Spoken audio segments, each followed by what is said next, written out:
how did you invent the light bulb, but how do you emotionally, spiritually, financially thrive? And Edison said to the young kid, boy, get a pen and write this down. Because this idea, this mindset, should guide the next 10, 20, 30 years of your life.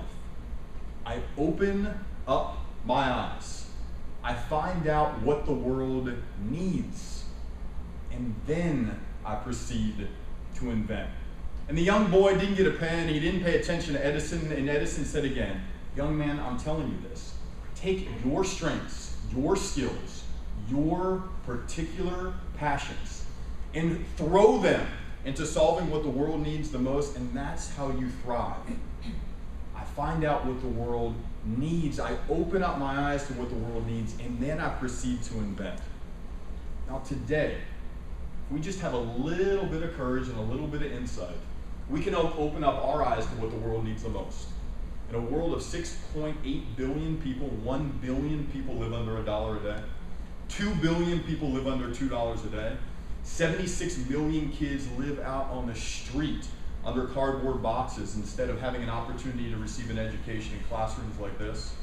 Every single day, 20,000 kids die of 4 things: TB, AIDS, malaria, and conditions related to not having one clean glass of water to drink in their entire life, a condition that affects 1 billion people on this planet. Every year, 3 million people die because they got bit by a mosquito and they can't afford malaria treatment. But it's not just a human thing if we open up our eyes to what the world needs the most. It's also an ecological thing, an environmental thing. Because every second, a football-sized field of rainforest is ripped from the roots and thrown into the back of a flatbed truck. Every day, 70 million tons of CO2 pollution dumped in our atmosphere like it's a stank open sewer, not an atmosphere that we should all respect. Scientists every day tell us about something called the sixth extinction, where by 2050, 50% of all the plants and the animal species gone off the face of the earth.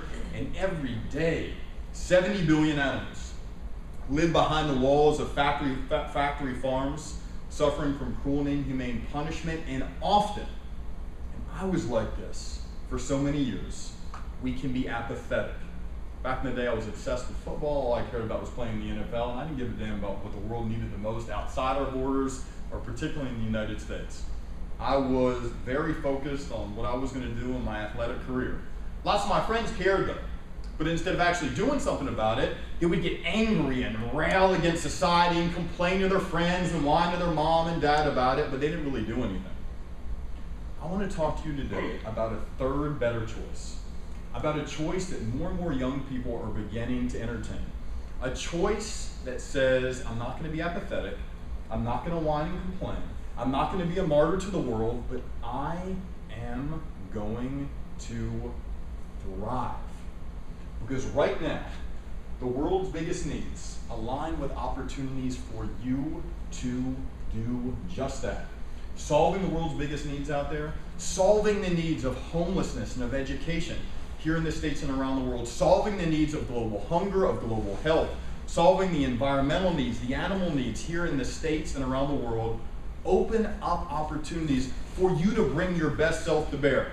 If you're passionate about public health or counseling or law or policy or business, it applies to you. It applies to opportunities that you can get today. Interning with nonprofit organizations, getting jobs with investment banks, getting opportunities at law firms, getting into law school, pursuing public policy firms. Open up your eyes to these needs and see how all these opportunities